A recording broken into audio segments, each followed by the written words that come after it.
In this example, we're going to try out a surface integral.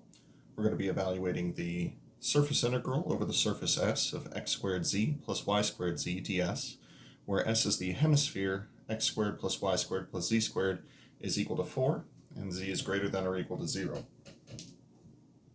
Now, given that z is greater than or equal to 0 here, there are a couple of possibilities for how we could proceed.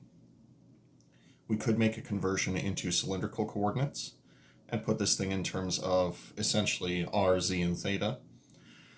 However, we could also convert it into spherical coordinates and have this thing in terms of rho, theta, and phi. So with those things in mind, I think I'm actually going to parameterize in spherical coordinates.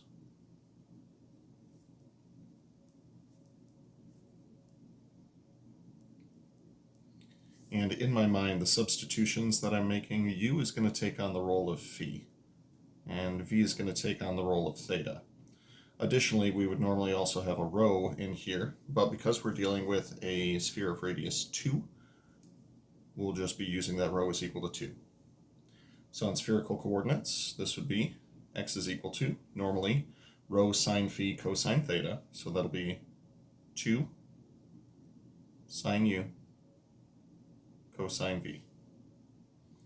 For the y, normally we would see rho sine u sine v, or excuse me, rho sine phi sine theta, so this will be 2 times the sine of u times the sine of v. And normally for z we see rho times the cosine of phi. So this will be 2 times the cosine of u. So our parameterized surface, r of u and v, that's going to be equal to 2 sine of u times cosine of v, 2 times the sine of u times the sine of v, and then 2 times the cosine of u. Now the bounds that we would have associated with this, in spherical coordinates, if we want that z is greater than or equal to 0, then what we're really saying is that rho times the cosine of phi, well, 2 times the cosine of phi is greater than or equal to 0, which implies that u would have to be an acute angle. Since u is normally bounded between 0 and pi, this would be simply 0 to pi over 2. So phi is going to be bounded between 0 and pi over 2. As a result, we translate that into a u. There are no bounds on x or y, so theta is simply going to be one full rotation around the unit circle, and that'll be from 0 to 2 pi. Cool. So now that we have our parameterization, next thing I'd like to do is actually figure out what ds is going to look like. So ds is supposed to be equal to the magnitude of the cross products of the partial derivatives of r and of r with respect to u and r with respect to v. So let's get those partial derivatives first. So differentiating with respect to u for our parameterization, this will be 2 times the cosine of u times the cosine of v. And then for the next one, 2 times the cosine of u times the sine of v. And for the third component, that'll be negative 2 sine of u. For the partial derivative of r with respect to v, now differentiating with respect to v, cosine of v would become a negative sine of v.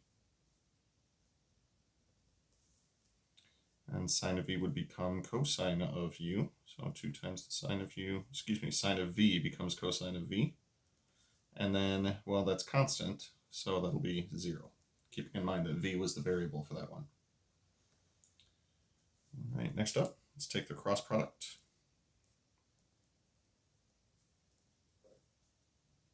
So 3 by 3 determinant. We'll widen this one out a bit since these are rather hefty. So 2 times the cosine of u times the cosine of v. And then 2 times the cosine of u times the sine of v.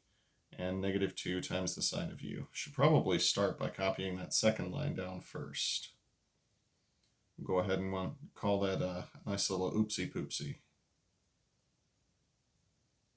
And then 0.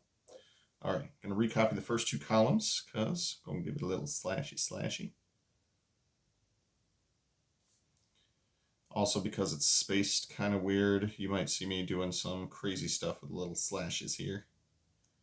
That's I, that's j, and we'll have -2 times the sine of u times the sine of v, and 2 times the sine of u times the cosine of v. That is a v for the record. There we go. All right, so make a little slash going in the downward direction, little slash going in the downward direction, a little slash going in the downward direction. Account for these with a plus sign. I like what's happening with the I component. That's really nice. That's 0i plus. Looks like we'll have 2 times 2, or rather -2 times -2. Sine of u times sine of u. That'll be sine squared u. And a sine of v as well. And that is for the j component. And for the k component, 2 times 2. Sine u cosine u. Sine u cosine u. And cosine b, so cosine squared of b. Got it all to fit. That's rather astounding. Then, for the slashes going in the upward direction, account for this with a minus sign. For the first slash going upward, I see 2 times -2, so it'll be -4.